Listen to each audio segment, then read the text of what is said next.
নানার মৃত্যুর পর তার জানাজায় অনেক মানুষ হাজির হয়েছিলেন। লোকে এখনো বলাবলি করে অমুকের জানাজায় ফেরেশতারাও পড়েছে।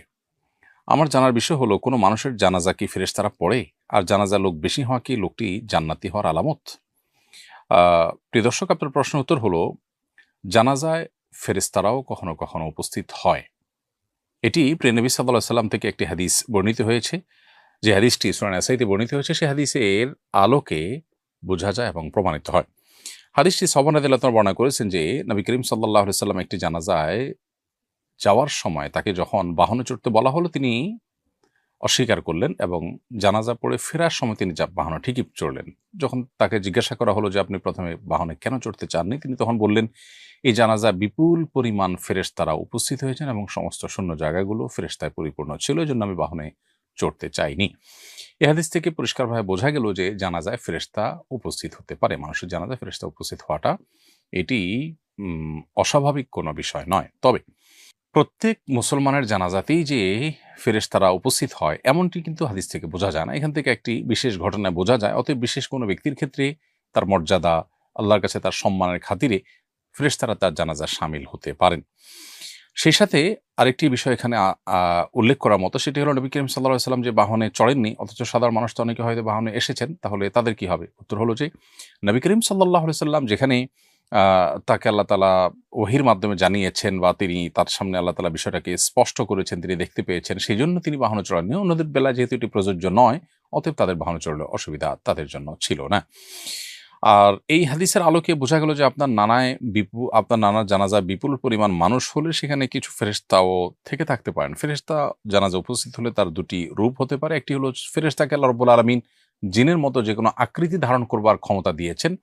ইসলামী আকীদা অনুযায়ী ফেরেশতারা যেকোনো আকৃতি ধারণ করতে পারেন। সেই হিসাবে তারা মানুষের আকৃতি ধারণ করে উপস্থিত হতে পারেন। আবার তারা বাতাসের সাথে মিশে যেতে পারেন, মানুষের চোখের আলোয় অদৃশ্য থাকতে পারেন জিনের মতো, যে তাদের উপস্থিতি মানুষ টের পাবেন না। অতএব সেভাবেও তারা উপস্থিত হতে পারেন। ২ ভাবেই উপস্থিত হওয়ার সম্ভাবনা রয়েছে। আপনার নানার জানাজায় বিপুল পরিমাণ যে মানুষ হয়েছে তা হতে পারে, তারা সবাই সাধারণ মানুষ। কাকতালীয়ভাবে এটা হতে পারে। আবার আল্লাহর কাছে প্রিয় বান্দা হওয়ার কারণে বা মানুষের কাছে প্রিয় হওয়ার কারণে বেশি মানুষ উপস্থিত হয়ে থাকতে পারেন। আবার এর মধ্যে কিছু লোক ফেরেশতা থাকলেও থাকতে পারেন। বাকি এর কোনটিকে আসলে হলফ করে বলা কঠিন যে এখানে ফেরেশতারাই জানাজা পড়েছে, এমনটি নিশ্চিত করে বলা মুশকিল। তবে জানাজায় মানুষ বেশি হলে এটি জান্নাতি হওয়ার আলামত, এইভাবে হাদিসে না আসলেও তবে এটি ভালো লক্ষণ হিসেবে হাদিসে উল্লেখ হয়েছে, যেটি মুসনাদ আহমদে বর্ণিত হয়েছে। আম্মাজান আয়েশা রাদিয়াল্লাহু তাআলা বর্ণনা করেছেন যে নবী করিম সাল্লাল্লাহু আলাইহি ওয়াসাল্লাম ইরশাদ করেছেন, মা মিন মাইয়িতিন ইউসাল্লা আলাইহি উম্মাতুম মিনান নাস। কোন মানুষের জানাজা যদি অনেক মানুষ পড়ে, সে যুগে ১০০ মানুষ উপস্থিত হওয়াটা অনেক বিরল ব্যাপার ছিল। কারণ ১০০ মানুষের সমাগমটাও একটা এলাকাতে, একটা জনপদে অনেক বড় বিষয় ছিল।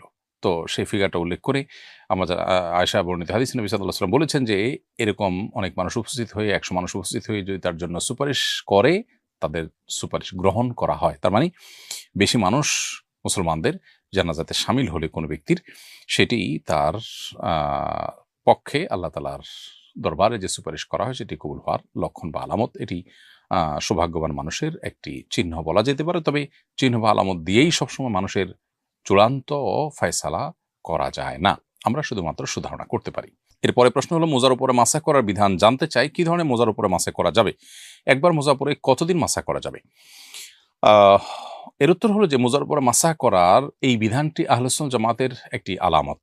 যারা জান্নাতের পথযাত্রী এবং নবী সাল্লাল্লাহু আলাইহি ওয়াসাল্লামের ভাষায় যারা হকপন্থী এবং নবী সাল্লাল্লাহু আলাইহি ওয়াসাল্লামের ভাষায় যারা সাহায্যপ্রাপ্ত দল এবং যারা ফিরকায়ে নাজিয়াহ বা আখিরাতে মুক্তি পাবে, সেই মানুষগুলোর বৈশিষ্ট্য হলো তারা আহলুস সুন্নাহ ওয়াল জামাআহ, সুন্নাতে রাসূলের অনুসারী এবং সাহাবায়ে কেরামের জামাতের অনুসারী। তাদের একটা বৈশিষ্ট্য হলো তারা মুজার উপরে মাসা করাকে জায়েজ মনে করে। অর্থাৎ একজন মানুষ পূর্ণাঙ্গ ওযু করার পর, যে ওযুতে হাত মুখ ধুয়েছেন, পাও ধুয়েছেন, মাথা মাসা করেছেন, পূর্ণাঙ্গ ওযু হয়েছে, ওযু অবস্থায় তিনি যদি মুজা পরেন এবং সেটা পরে তিনি যদি ২৪ ঘন্টা পর্যন্ত এটা পরিধান করা অবস্থা থাকেন, না খোলেন, তাহলে এর মধ্যে যতবার তিনি ওযু করবেন, পাও ধোয়ার জায়গায় পাও না ধুয়ে ভিজা হাত পায়ের উপরে, মোজার উপরে মাসাহ করে নিলেই হবে। উপরের অংশে শুধু একটু টেনে নিলেই চলবে, ২ পায়ে ২ বার ২ হাত দিয়ে। তো এইভাবে যদি আমরা মাসা করি তাহলে ইনশাআল্লাহ মোজার উপরে মাসাহ করা হয়ে যাবে। কিন্তু এই মোজাটি ফুকাহে হানাফির মতে চামড়ার মোজা হতে হবে, অথবা কাপড়ের মোজা হলে এমন কাপড়ের মোজা হতে পারে যেটা চামড়ার মোজার মতোই পারপাস সার্ভ করে, যেটা পরে 3 মাইল পর্যন্ত হাঁটা যায়, বহুদূর পর্যন্ত হাঁটা যায়। অথবা এবং সেই সাথে মোজার উপরে যেরকম চামড়ার মোজার উপরে পানি দিলে যেরকম পায়ে লাগে না, এই মোজার উপরে পানি দিলে এটা পায়ে লাগবে না। আজকাল যে সমস্ত আপনার সুতার মোজা পাওয়া যায় বা কাপড়ের মোজা পাওয়া যায়, সে সমস্ত মোজাগুলো আসলে এই পারপাস সার্ভ করে না।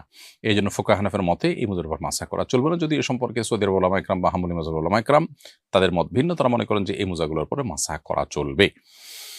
আর মাসাটা আমরা যখন নিজ ঠিকানায় থাকবো তখন 24 ঘন্টা পর্যন্ত আমরা মাসা করতে পারবো, আর যদি সফরে থাকি তাহলে 3 দিন 3 রাত পর্যন্ত মাসা করা যাবে, এবং এটা শীত গরম সব মৌসুমে করা যাবে, এবং মাসা করার কারণে কোনো সওয়াবের কমতি হবে না।